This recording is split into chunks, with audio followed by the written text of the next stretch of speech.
Nagawa mo na ba to sa harina? Kung hindi pa, subukan mo na. Oo, dali lang naman gawin ito. As in, sobra. Kaya maglagay ka na ng harina.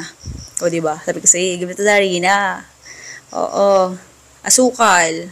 Kahit gano'ng karami gusto mo, kung gusto mo bawasan, pwede na naman. Baking powder. Seasoning. Optional lang, huwag kang maglagay kung ayaw mo. Sa asin, optional lang din. Kung ayaw maglagay, wag din. Tubig, kailangan mo talaga maglagay. Walang optional dyan. Pero kung gusto mong gatas gamitin mo, pwede naman kung gusto mong mas mataas puhunan mo. Oo. Basta at least may choice ka, di ba? Oo. Haluin lang hanggang sa maging ganyan na texture. Pag ganyan na yung texture, pwede mo na dyan ilagay yung grated cheese natin. Sa grated cheese, depende sa'yo kung gaano karami gusto mong ilagay at saka depende sa'yo kung anong brand ang gusto mong gamitin. Mas mura, mas maliit ang puhunan. Pero masarap pa rin naman. Halos lahat naman ng cheese masarap eh. Pare-pares naman ng alat yan. Iba-ibang level lang. Ganun. Oo. O diba bongga? Pili ka na lang kung anong trip mo. Ganun lang. Haluin mo lang siya hanggang sa mag-incorporate. Habang inahalo natin pala siya, comment ka sa baba ha kung taga saan ka. Malay mo ikaw na susunod natin na mabigyan ng libreng electric hand mixer. Like, share, follow lang. Ganun. O kaya subscribe. Ganun lang. Comment ka ha para ma-recognize ka. Hindi kasi ako manguhula. Paano ko masasabi kung ikaw yung mabibigyan, di ba? Kaya kailangan mag-comment. Oo. Okay, tapos kung gusto mo ma-high blood everyday, subscribe ka na din or follow. Oo. Para lagi mo ako nakikita. Wala kang kapayapaan sa utak. Everyday mo ako maririnig. Charot lang. Pag mainit na yung mantika, lubog mo dyan yung pang-scoop o yung pang-takal mo para hindi dumikit yung butter siya sa kanya.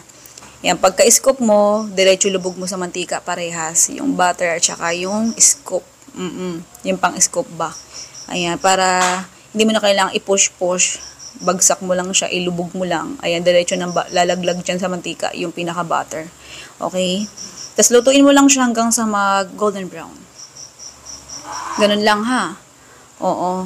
Pagka gusto nyo magnegosyo, ayan, nag-iisip kayo yung pang tinda, or di nyo alam kung ano dapat nyo itinda, ayan, mag-stick muna kayo sa pagkain lang.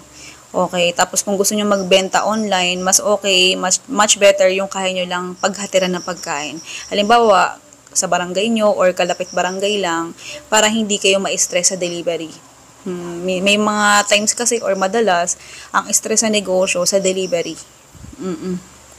Okay, kasi kahit anong balot mo dyan, kung barabal naman yung walang malasakit yung may hawak ng parcel mo or ng product mo, ay ikaw ang aawayin. Sa'yo lahat ang sisi. Kaya kung gusto mong magnegosyo tapos may delivery or online ganyan, much better yung malapit sa lugar nyo.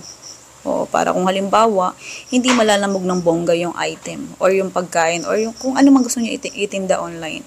Bali yung pinaglagyan ko dito na plastic, ilalagay ko na lang sa comment section or sa description. Kung saan mabibili. Mura lang yan. O, lagyan mo na. Kasi tingnan mo naman, kahit street food yung tinitinda mo, 'di ba? Kahit patok pang masa, yung lalagyan, yung packaging, ganda. O, 'di ba? Oo, pwede na pang pila sa mga pang malakasan. Yung, 'di ba? Okay, pakita ko sa inyo kung anong texture niya. Super smooth nito. Ganda talaga niya. Parang minasa yung texture, ganun. Ito yung recipe natin, tsaka costing. Okay, sige na, goodbye, good luck. Love you.